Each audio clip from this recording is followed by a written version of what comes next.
an almighty adventure in Vietnam's Tu Lan Cave system. It's my second week in the country and I'm heading to the central regions for a 3-day adventure of hiking, caving and swimming in the jungle. I caught the 6-hour train from Da Nang to Dong Hoi, enjoying the daytime scenery.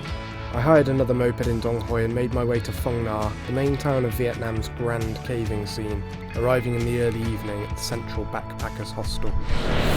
So I've arrived in Phong Nha after my 6-ish hour train journey. I think one of the best views I've had so far of the whole trip was on my bike, coming around this corner on the road and coming into the kind of Phong Nha area where it's like a dramatic change in the landscape. You go from this casual countryside to this dramatic mountainous area with a big kind of entrance title, you know, Hollywood style, in the middle of the mountains. So yeah, you had this dramatic backdrop of all the mountains against this red haze of the sunset. It was beautiful. I was picked up in the morning and taken to Tan Hoa village, sorry that might be a terrible pronunciation, to start the next big part of the trip, the Tu Lan Cave system. Operated by Oxalis Adventure, I'd spend 3 days and 2 nights in the remote countryside, trekking and swimming through the jungle, passing through some of the largest caverns I've ever seen. Doing the Tu Lan Cave Encounter with Oxalis Adventure. We're about an hour's drive out of Phong Nha, so we've just come right into the mountains and the countryside. Beautiful scenery all around me. Got a brief in about 5 minutes and then be setting off. Come join me along the way. We started around midday and walked from Tan Hoa to the jungle's edge. It was extremely warm, not entirely helped by the long-sleeved clothes we were advised to wear for the trip, but the scenery was incredible. Our tour guide Phi told us about the village and its people and the extreme flooding it faces every so often during the wet seasons. It was hard to imagine, but after seeing some of the previous water level markers later on in the trip, you could see why the area would sometimes be described as a second Halong Bay in such times. Stunning scenery all around me. Tell you what, it is bloody hot today. I've been pouring bottles of water over myself. We climbed into the dense jungle, out of the sun and into our first cave of the journey. It wasn't one of the main 4 systems we'd be travelling through, just a short stop for lunch which the Oxalis staff had prepared for us in advance. Wow, that is some grand old cavern we've got here. Just had some rice paper rolls with some banh mi, which is like basically a baguette filled with, well, whatever you want. Pork and pork salad, soy sauce, a nice coriander and garlic dressing, very nice.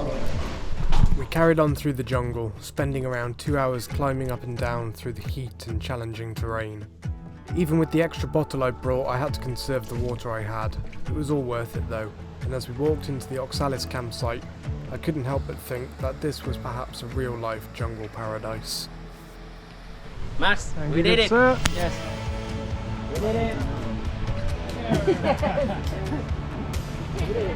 Not a shabby looking place. This is the luxury campsite. We're just contained within this valley with huge mountains all around us, completely encircling us, with this lovely lake and waterfall right by it. Absolutely incredible. Enjoying the campsite and its surroundings would have to wait a bit longer, however, as we still had the main adventure of the day to undertake. Ken Cave is located right next to the campsite, with the river flowing gently through the cave and into the lake below. Once we'd been equipped with life vests, we boarded a makeshift boat and headed inside. The one thing I thought was, few caves back here in the UK could offer this sort of way in. We rode through the huge cavern, and Phi pointed out just how high the water levels would get during flood. The entire campsite would be underwater, and all the tents and camp equipment would have to be moved to higher ground. The formations were incredible, and in the dry passage we were shown where the river had previously flown and carved a path through the rock. After exploring the dry passages, we jumped into the water and began the swim back out.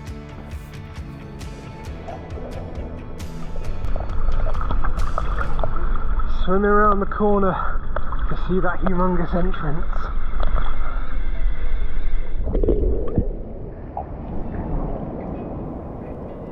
On the way out, we took a narrow side passage that led us to above the waterfall in the lake. This environment of technical caving in a small, flooded rift may be the nightmare for some people, but for me, I'd rarely felt more excited. This is more like UK caving now.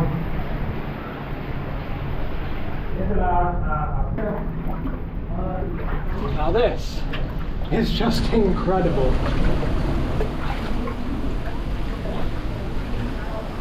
The view upon exiting was just amazing.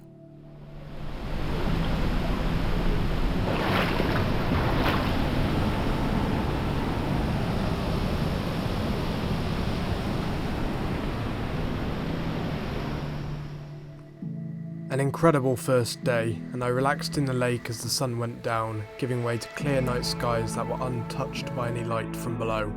The crew made our evening meal before we gathered around the campfire, stargazing into the jungle night.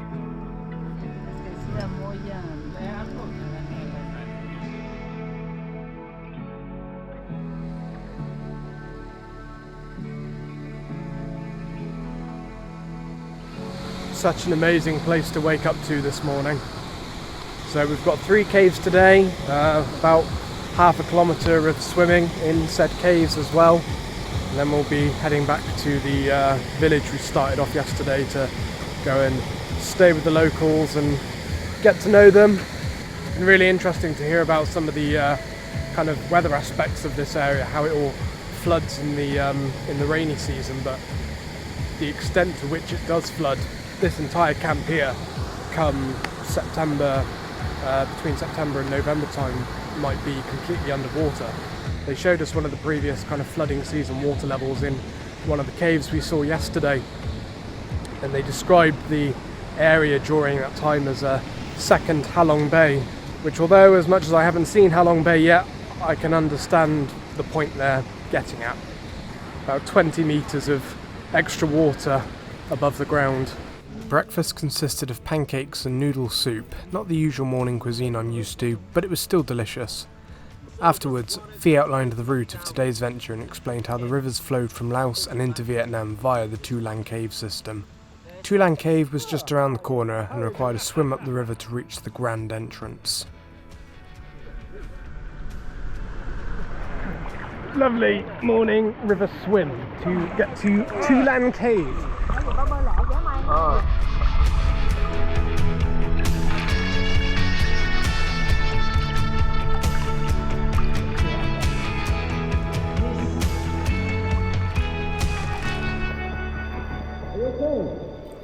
We swam into the cave, climbing into the upper dry passages where we soon found ourselves in a huge cavern.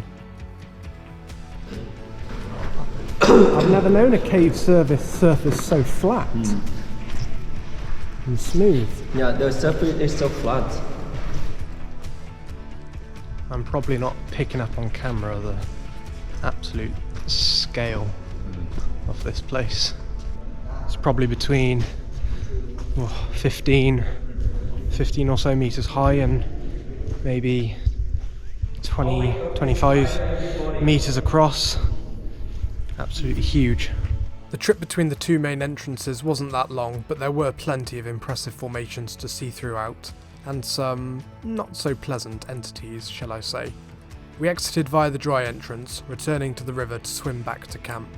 We collected our bags, which would now be coming in with us in the water. Anything we needed to definitely keep dry would be taken separately by the crew.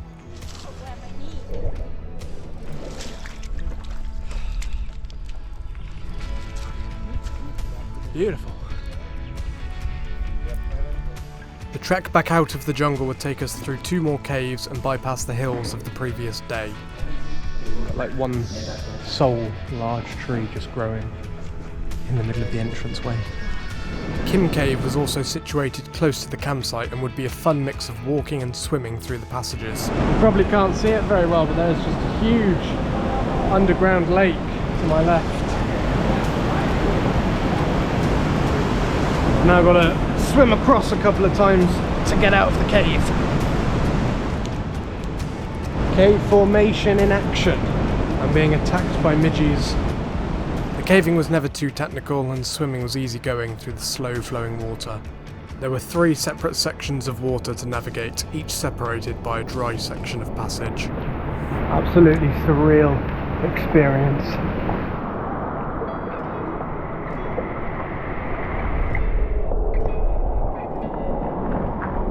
And after a few hundred meters, daylight reappeared around the corner.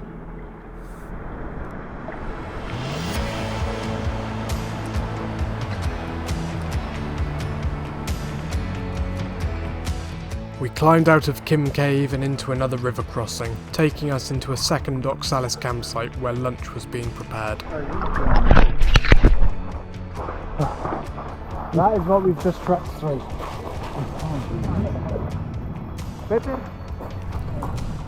The second campsite was much like the first, a small beach shore on the edge of a river which leads into a cave, mountains surrounding it all around.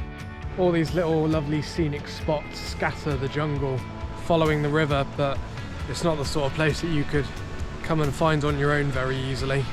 The final cave was Hung Ton, and we would swim through the entrance by the campsite and make our way inside. This cave was nearly entirely swimming, with just a few sections of shallow water requiring some careful footwork on the rocks. Inside one of the rifts, Fee told us to switch off our torches, leaving us to swim for 10 meters or so in complete darkness.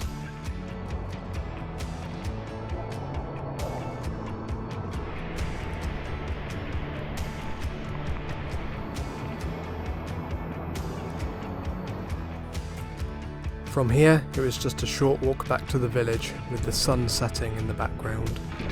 And we are out of the jungle. What an incredible adventure. The hard stuff now over, we got back to the village and were taken to our various homestays by the locals. The rest of the trip included an amazing meal prepared by the villagers that evening, and then an ATV tour through the nearby forests the next day, before heading back to Phong Nha. This was it for the caving, but it was arguably my favourite part of all my time here, and I've no doubt that I'll be booking another tour with Oxalis again at some point in the future.